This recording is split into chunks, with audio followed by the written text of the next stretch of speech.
संघर्षों के साए में असली रवानी पलती है। संघर्षों के साए में असली रवानी पलती है। उस और जमाना चलता है जिस और जवानी चलती है, जिस और परिषद चलती है। मंच पर विराजमान आज के विशिष्ट अतिथि महोदय जी, भाई अरुण जी, इस इकाई के इकाई अध्यक्ष आदित्य जी, इकाई सचिव नवजीत जी तथा इकाई के सभी दायित्ववान कार्यकर्ता, हमारे बीच में एसएफएस के प्रांत के हमारे सोशल मीडिया संयोजक भी हैं। तो आज का जो दिन है, ये जो दिन है, इस दिन को, आज का दिन को हम जो है समरसता दिवस के रूप में मनाते हैं। तो डॉक्टर भीमराव अंबेडकर जी की पुण्यतिथि है। आज के दिन जो है डॉक्टर भीमराव अंबेडकर जी का जो है स्वर्गवास हुआ था। तो इस दिन को जो है, आज के दिन को एबीपी जो है समरसता दिवस के रूप में मनाती है। समरसता माने सम और रसता, दो शब्दों से मिलकर बना है। सम का मतलब है समानता और रसता का मतलब है कि पूरे हमारे समाज में। तो भारतीय जब संविधान है, संविधान की रचना हुई, तो आपको पता है कि हमारे देश में कई प्रकार की कुरीतियां थी, जिसमें जातिवाद, धर्म के नाम पर राजनीति, क्षेत्रवाद, लैंगिक असमानता, विभिन्न प्रकार की जो थी हमारे जो समाज थी, समाज में जो कुरीतियां थी। और धार्मिक विषय जो हुआ करते हैं, तो उन पर जो है लोग जो है राजनीतिक रोटियां सेकने का काम करते थे। तो आज के जो दिन है, इस दिन को हम जो है समरसता दिवस के रूप में मनाते हैं। तो समरसता का साधारण शब्द में अर्थ है समानता। समाज में एक प्रकार का भाव। हम जो है वसुधैव कुटुंबकम की बात करते हैं कि पूरा विश्व एक परिवार है, और उस परिवार की जो एक पारिवारिक भावना है, उस परिकल्पना को लेकर आज के दिवस को हम जो मनाते हैं। 6 दिसंबर के दिन डॉक्टर भीमराव अंबेडकर जी की पुण्यतिथि होती है। इस उपलक्ष्य पर एबीपी के द्वारा यह समरसता दिवस मनाया जाता है।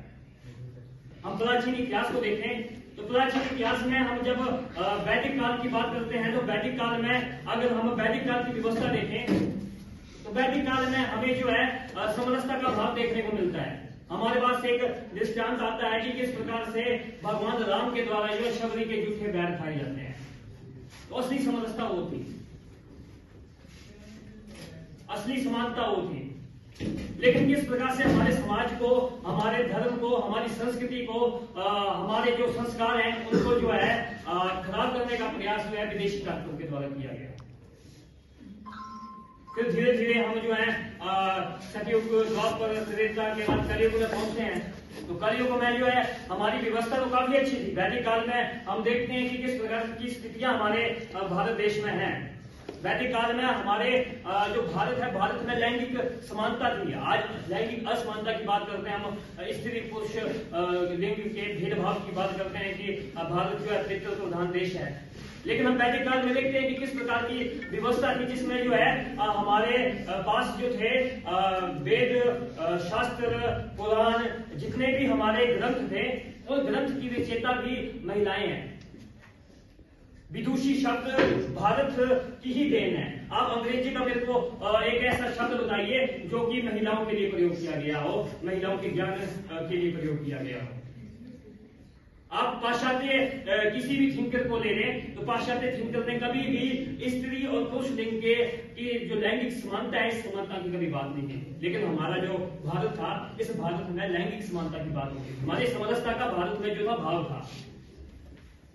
उसके बाद हम देखते हैं कि किस प्रकार से वर्ण व्यवस्था आती है। तो वर्ण व्यवस्था कर्म आधार पर थी। मानो एक व्यक्ति है जो ब्राह्मण है, जिसको ब्राह्मण का वर्ण दिया गया है, तो उसका कार्य था किसी जो जितना भी हमारा समाज है, समाज को शिक्षा देना उसका जो है प्रथम कार्य था। दूसरा हमारा वर्ण क्षत्रिय था। तो क्षत्रिय का काम था कि जो हमारा देश है, देश की सीमा की रक्षा करना, देश में जो है शांति व्यवस्था कायम करना, देश को सुरक्षा देना जो है क्षत्रियों का काम था।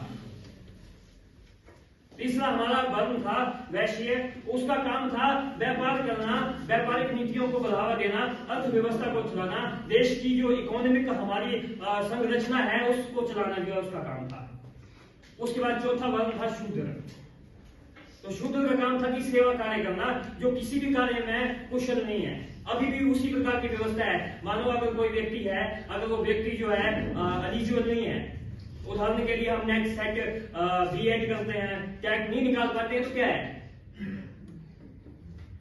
तो हम टीचर नहीं बन पाते हैं, माने हम ब्राह्मण व्यवस्था में नहीं आ पाते हैं। उसी प्रकार की व्यवस्था उस टाइम भी थी।